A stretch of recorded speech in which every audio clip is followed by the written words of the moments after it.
sabi ko sa mga congressman, sa kung ano-ano mga pinaggagawa nyo dyan, at sinisira buhay ng ibang tao, o chismis dito, chismis doon.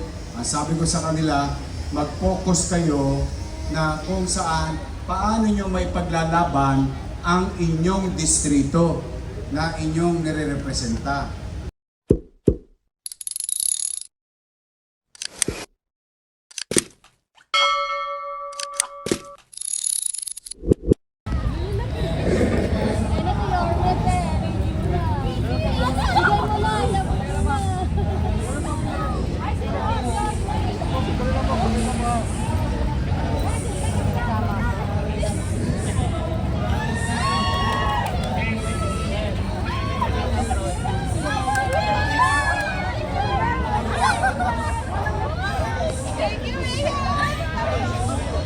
I miss you all.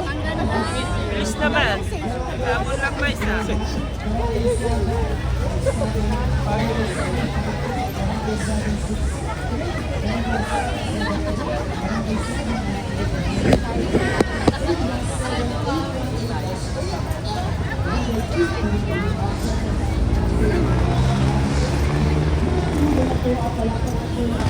Ang aming Yorme Isko Tumagoso at kasama ko ang Congressman na ikalimang distrito ng Maynila, Congressman Erwin Tieng, kasama po ang ating Vice Mayor Chi Atienza. Palakpakan po natin lahat.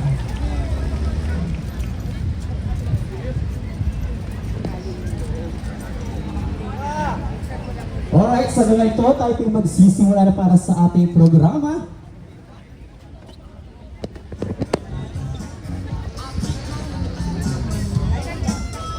Palakpakan natin ang Congressman ikalimang distrito ng Maynila, Congressman Erwin Tieng.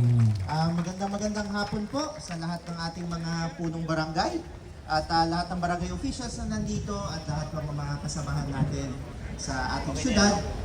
Siyempre, binabati ko po ang ating Mayor at Vice Mayor, Mayor Isko Morayan Domogoso at Vice Mayor Chi Atienza. So palakpakan po natin sila. Nandito rin po ang ating mga kawani galing po sa Toyota Otis, kung saan po nanggaling ating mga vehicles. So, gusto ko lang ikwento ng konti sa inyo, kagaya naman ng binanggit ko sa inyo dati, ng dating kampanya pa.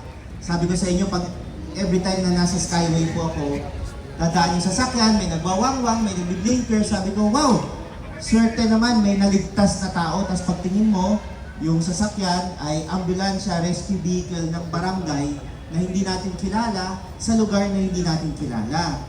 So sabi ko, bakit hindi naman isang araw ang distrito naman natin magkaroon noon?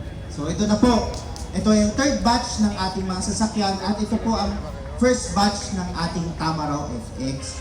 So ako po ay binabati ko po ang ating mga councilor, si Councilor Attorney J.D. Ison, si Majority Floor Leader Monyo Pangco, at ang ating bagong councilor, si Councilor Erica Platon.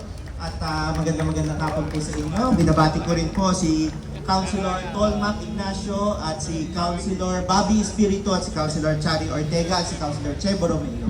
Ayun, ang ating birthday boy. So, happy birthday. So gusto ko lang kunin din itong pagkakataon na to na magpasalamat po sa ating Yorme Isko Moreno Dumogoso at sa ating DILG. Alam niyo po, gusto ko lang ibilin sa inyo na isa sa palagi sinasabi sa akin ng ating Yorme ay pag naging congressman ka, kunin mo lahat ng kaya mo kunin na pondo sa national government para mababa, makatulong sa iyong distrito. So ito na po yun, ginagawa natin ngayon. Tuloy-tuloy po. At sana mapakinabangan nyo po ng mabuti at alagaan nyo po itong mga sasakyan. At syempre, huwag natin po iparada kung saan-saan. So yun lang po, maraming salamat po sa inyong lahat. At ipapakilala ko po sa inyo ang ating Vice Mayor Chi Atienza. Magandang hapon sa inyo lahat. Alam ko dito sa District 5 kung saan ako nanggaling, mahahaba ang inyong mga buhok at mahahaba ang inyong mga ilong ngayon dahil spoiled na spoiled kayo sa ating napakagaling na Congressman Erwin Tieng. Kaya palakpakan natin siya.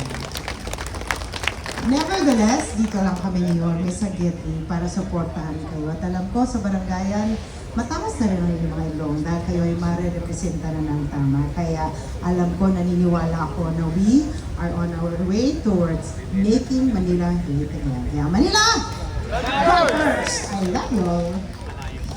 Maraming salamat, Vice Mayor Chi Atienza at Chef ingatan ang mensahe. Siyempre nakakalimutan ko ang mandato kung ba't ako nandito sa harapan. Nandito ako para ipakilala sa inyo ang isang tao na lang kung kilala niyo na. Pero gusto ko lang sabihin sa inyo na talaga itong kasama natin na ating alkalde ay siyang tumulong sa ating lahat na indahin ang lahat ng mga problema na dumating sa aming administrasyon at hindi natin naramdaman ang galos. Dahil ganun, tayo kamahal ang ating alkalde na si Yorme Isko Moreno Dumagoso. Thank you, Vice Mayor. Of course, sa ating mga barangay official na excited ako para sa inyo dahil sa masipag ninyong Congressman Erwin Cheng. Ito'y malaking gamit sa ating mamamayan, lalo na sa inyong kanya-kanyang barangay. So, totoo po yung sinabi ni Kong Erwin noong araw at magpahanggang ngayon, kahit na pagkayari nitong halalan, the same message yung sinabi ko noong una kong pagka-mayor at ito yung pagbalik ko. Sabi ko sa mga congressman, sa kung ano-ano mga pinaggagawa nyo dyan at sinisira buhay ng ibang tao o chismis dito, chismis doon, sabi ko sa kanila, mag-focus kayo na kung saan, paano nyo may paglalaban ang inyong distrito na inyong nire-representa. Get as many as you can. Pull the resources from the national government and bring it to your district. And rest assured, I will sign everything to approve it. Tingnan nyo si Erwin. Yung mga gagawin dito sa 5th District, multipurpose, hindi sa bangketa, para maliwanag tayo.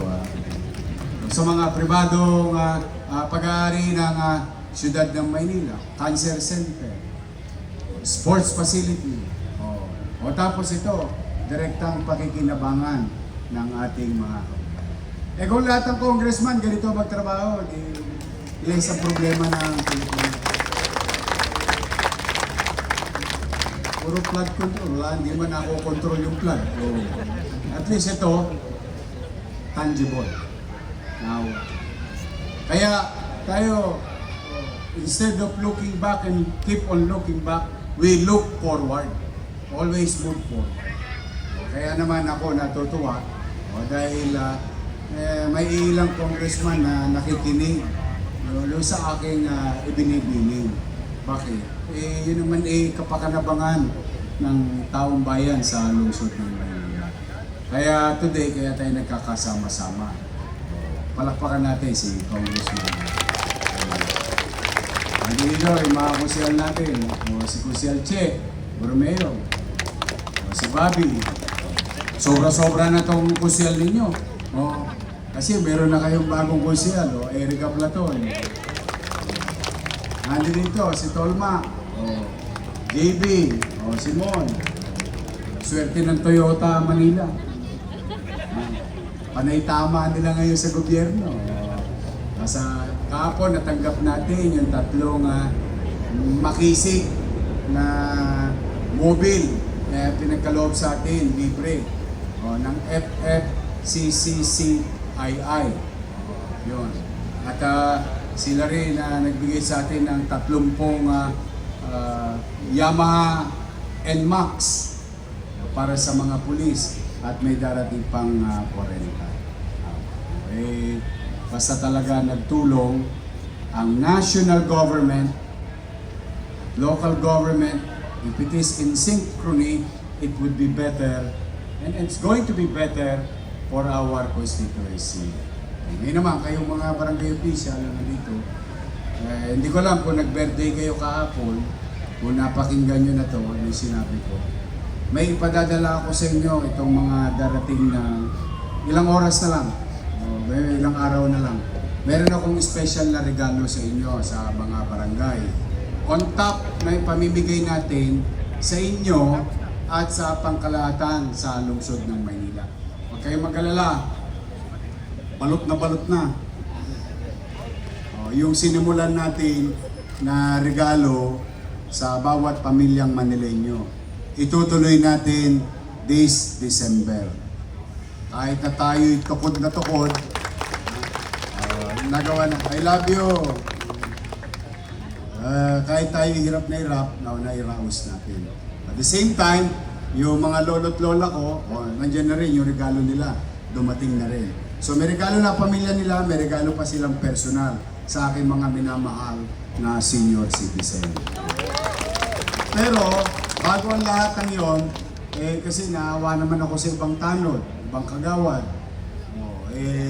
Lagi na lang nagbabatuhan ng sardinas. Ngayon, itong linggong ito, most likely, mag-uumpisa na, hindi ko alam kung today. Kasi pinabababa ko na yung memo kay OIC Barangay Bureau Head Laris Borromeo, yung memo sa lahat ng barangay. Kasi gusto ko magbatuhan kayo ng corned beef. Ulitin ko Chairman, SK Chairman, Kagawad, SK Kagawad, Secretary Treasurer, SK Kagawad, at XO, o pati mga tanod ninyo. Lahat sila. Meron kayong i-deliver sa inyong barangay sa 896 barangay. Ako ng donation worth 28 million na 850,000 na corned beef dilata. Unahin ko na kayo. Kahit pa paano yung mga tanod ninyo, love you. Yung mga tanod ninyo, may mapaghari mo na naman. Alam nyo, yung mga tanod, konti lang ang natatanggap niya sa gobyerno. May kapalit pang kulata. Nabubugbog pa minsan yung mga tanod, kawawa naman. Pero ito, yung ating mga frontline, na habang ating mga kababayan natutulog, may nagbabantay, volunteer sa ating mga kanya-kanya. So, mga barangay official, steady lang kayo sa Gedli. May awa ang Diyos. Matatapos natin ang December 31 ng 2025 na nakaraos. Hindi maluwag, hindi masagana man lang, but komportable. Yun ang aking minimum goal sa lungsod ng Maynila. Kaya nga gusto ko i-deploy pa rin, ibigay pa rin yung pamasko ko sa bawat pamilya Manileño para yung mga sala sa buhay, yung masabi natin, yung sinasabi sa atin lagi ng mga matatanda natin, para meron kayong mapagharimunan kahit pa paano. Walang magutom sa lungsod ng Maynila. Yan, pwede na po natin ilabas po ang ating mga unit. Ayan, lalabas na po etong ano ba to? Barangay 798 naman, Zone 87. Ano bali, District 5 pa rin po ito. Next na po nalabas ang Barangay 798. Ingat po!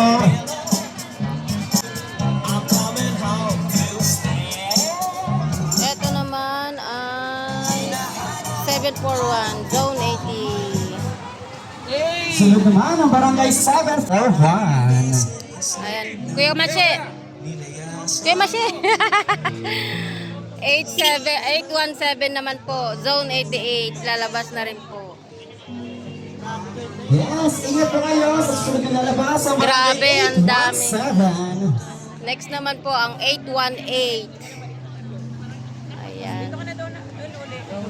Zone 88. Sunod ang Barangay 818-A. Next po ang 810. Sa napaka-pogi chairman, no? Diba? Sunod naman ang Barangay 810. At 727. Ano naman to? Zone 79. Puro District 5 po ito yung binigyan ng Tamaraw, Hilux, Bagong ano design po yan ng Sunod ang Toyota. barangay 727. Ayan, next po yung 715. 715 naman po yan. Yun lang. Next, 777. Zone, ano to? Zone 85.